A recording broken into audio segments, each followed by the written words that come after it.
അല്ല നീ ആരോടെ ഈ ഫോണിൽ സംസാരിച്ചോണ്ടിരിക്കുന്നെ?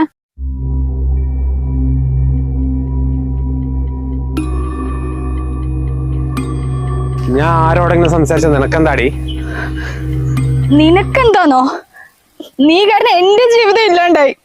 ഇനി വേറൊരു പെണ്ണിനെ കൂടി ചതിക്കാനാടാ? അതെങ്ങനെയാണ് ഞാൻ നിന്റെ ജീവിതം ഇല്ലാണ്ടാക്കിയത്? ഞാൻ നിന്റെ കൈകാലം പിടിച്ച് പറഞ്ഞ എന്നെ പ്രേമിക്കേ? എന്റെ ഇൻസ്റ്റാഗ്രാം റീൽസ് ഉണ്ട്, നീയല്ലേ ഇങ്ങോട്ട് പ്രൊപ്പോസ് ചെയ്ത്? ഒരു ബൈക്ക് കൂടി കണ്ടപ്പോൾ ആൾക്കൊന്നും വേണ്ട, എന്നിട്ട് എന്നെ കുറ്റം പറയുന്നോ? ആടാ എല്ലാം എന്റെ തെറ്റ് തന്നെയാ. നിനക്ക് ഇതാ പണിന്ന് എനിക്ക് അറിയില്ലായിരുന്നല്ലോ. ആടി, എനിക്ക് ഇതന്നെ പണി. നിന്നെ പോലെ 5% ബുദ്ധിയില്ലാത്ത ഒരുപാട് പെൺകുട്ടികളുണ്ട്. അവരെ മുതലാക്കാനില്ല എന്നെ പോലുള്ളവന്മാരുടെ പണി. നിനക്ക് എന്ത് ചെയ്യാൻ പറ്റും? എനിക്കിപ്പോ ഒന്നും ചെയ്യാൻ പറ്റില്ലെന്ന് നിനക്ക് നന്നായിട്ട് അറിയാലോ. അതുകൊണ്ടല്ലേ ഇവിടെ കിടന്ന് ഇങ്ങനെ ഡയലോഗ് അടിക്കുന്നത്.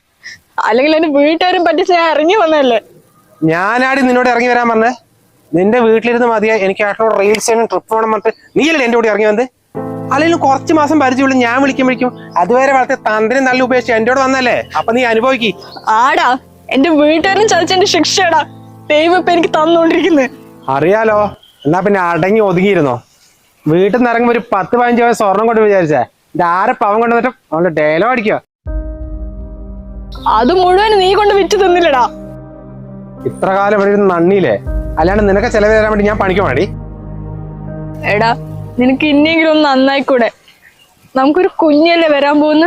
കുഞ്ഞോ? അത് ഞാൻ പറഞ്ഞിട്ട് ഇതിനെയും കൊണ്ട് നടക്കേ? അപ്പോഴേ കളയാൻ പറഞ്ഞല്ലേ? അത് നിനക്കല്ലേ ഒരു നിർബന്ധം. പിന്നെ നിന്നെ ഇവിടെ ആരും പിടിച്ചു വെച്ചില്ല കേട്ടോ.